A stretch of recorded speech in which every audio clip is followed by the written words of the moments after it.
How do you do, ladies and gentlemen, and boys and girls? I am Julius Sumner Miller once again, and physics is my business. And we come once more to the subject of heat and temperature. And this program we shall devote to this subject explicitly. How can we produce heat energy? How can we produce heat energy? Now, there are numerous ways which we can resort to produce heat energy. And first, supposing I have some water here, and this is something you must not ever do. Notice the firmness with which I make that sentence. Water. Supposing now I had here some acid of some sort, sulfuric, hydrochloric, some kind of acid added to water. Very dangerous business. The action, we say, is exothermic, releasing heat energy. You must never do it. But what am I suggesting? Chemical action is one way to produce heat energy. Chemical action. Another. Indeed, I'll approach it another way. There are various kinds of energy. Mechanical energy, acoustic energy, electric energy, magnetic energy, electrostatic energy, nuclear energy, electromagnetic energy. All of these kinds of energies can produce heat energy. And so we say that thermal energy, or heat energy, is a degenerate form because all the other forms can go that way to that one. Illustration. Here is a cup of tea which is cold. I want to make that cup of tea proper and adequate to drink. I propose to heat it. How could I heat it? I could heat it by stirring it in this way. Stirring it. Take me a long time, but I am converting mechanical energy to thermal. Or consider the following. Here is a beautiful one. Acoustic energy. And I have made this calculation. You know that it takes work for me to talk. Indeed, I ate food which has been metabolized, which makes available energy so that I can talk. So, the compressional waves that are emerging here involve an output of energy. I say that if I talked long enough onto that cup of tea, I would heat it up. Indeed, I've made the calculation. Ordinary talk produces about 100 ergs per second. And an erg is about 1/10,000,000th of a watt. So if I wanted to light this electric lamp or heat that cup of tea, you see it would take several 100,000,000 people talking for a long time, but it could be done. I'm suggesting the conversion of acoustic energy to thermal. Or consider another. Here is a slab of lead in which I have inserted a thermocouple. Now, you know what a thermocouple is? 2 wires of different stuff. I could connect this block of lead. There's the block of lead with 2 wires in it. I could connect this to a galvanometer, and I could hit that slab of lead in this fashion, and we would see an amazing thing.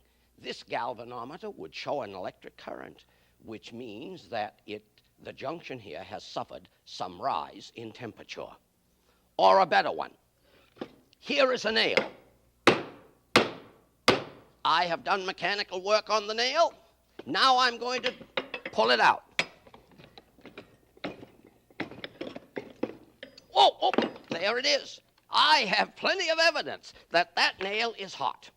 Mechanical work. Or a better one. I like to do this one because it has much history of an enchanting sort. An electric drill.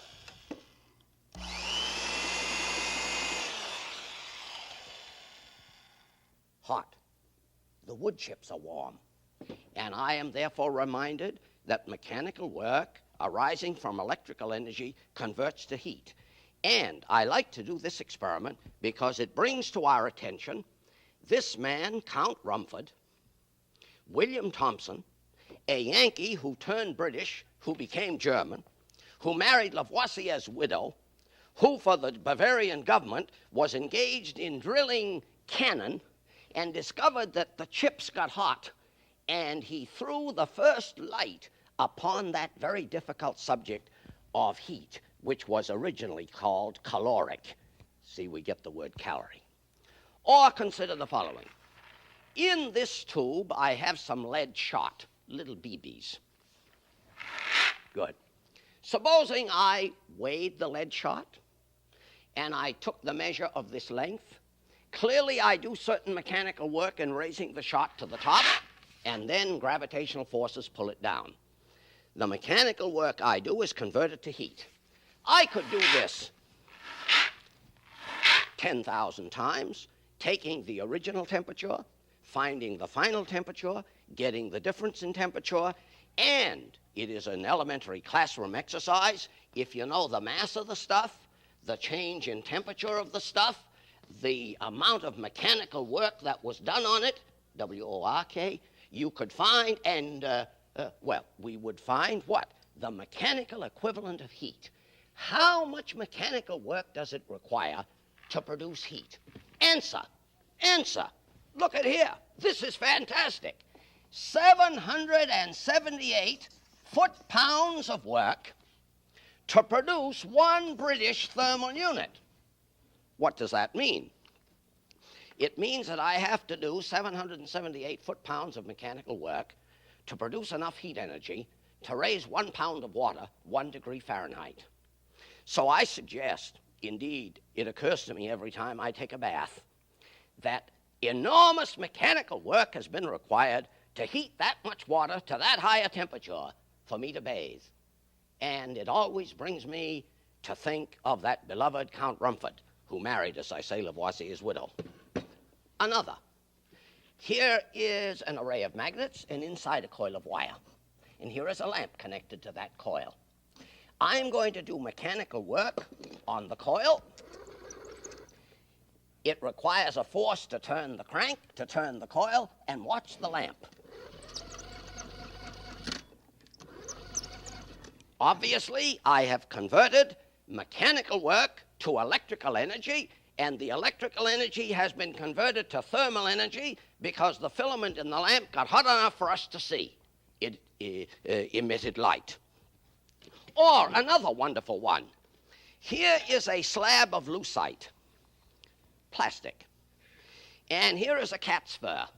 And I am going to do some mechanical work. Here is a metal plate with a handle. I'm going to put the metal plate down on top. I am not discussing the electrostatic changes that are taking place.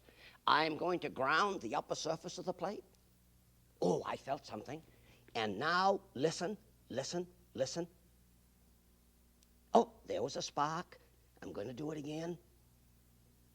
There's a spark. Indeed, here is a fluorescent lamp, and I think that if we quieted the lights in the studio, you will see that I have produced enough electrical energy.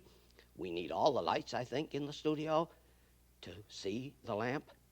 Yes, I saw the lamp flash, but of course the lamp is too much lighted by the lights in the studio. Let me take another lamp. Here is a tube that is filled with neon gas, and I want you to see the flash of that tube. Watch it. Yes, I saw it. There it is. I'm going to do it again. And what have I suggested by this adventure? I have suggested that we can do some mechanical work on that dielectric, which is the slab of lucite, give rise to a separation of the charges, and then draw electrical energy from this system. And here is a comment about which I shall speak more adequately when I do a program on electrostatics. I can continue to draw this energy from this system forever without any diminution in its availability. That's a fantastic thing. Now somebody says, did you say, Professor, that you can continue to draw energy from this system forever without any diminution, any lessening in the amount of it? And my answer is yes. And forever is a very long time. Consider now another little classic, quite enchanting. There arises often this little problem. Here is a perfume bottle, and the glass stopper is lodged in it so firmly that it cannot be removed. Now, what do I propose to do? I propose to get out the stopper. There are all kinds of methods for doing this. Heating it in hot water, heating it with a flame, pouring some solvent down through where it fits. But here is a wonderful way to do it. A piece of string wrapped around the neck, and such action. Now, what am I emphasizing in all of this? I am emphasizing a very important subject, which is a terror for the human race. Friction. Friction. And what must we say about friction? We must say this. We spend untold measures of money and effort to minimize friction, reduce it, get rid of it. But is not this something to think about? If we were successful in eliminating friction, there could be no motion of any sort. Meaning that if friction were at this instant annihilated, undone, disposed of, I could not move from this place, except perhaps upward. Oh yeah, I could do that, but I couldn't go forward. Supposing I did go forward, I could never stop. So if now, at the switch of my fingers, friction were eliminated from the earth, all motion would be quieted. Every automobile would be brought to rest. All the ships on the sea would stop moving. Maybe the astronauts would keep going because they are in empty space, and having once acquired the motion, they go without effort endlessly. Now, where are we? Oh, more on the matter. Production of heat. Bicycle pump. You know, you connect it to your bicycle tire or your automobile tire, and you pump, and what happens? The piston gets hot. Heat energy converted from mechanical. Or consider a simple one that is most dramatic. Here is a paper clip. What shall we do? It is now at room temperature. I bend it. I bend it. I bend it. Uh-oh. I cannot hold it anymore. It is too hot. And what I would ask you to think about is the astonishing behavior internally of those little molecules and atoms of stuff which are put into fantastic agitation. And this is a mode of motion which describes this thing called heat. And I thank you for listening.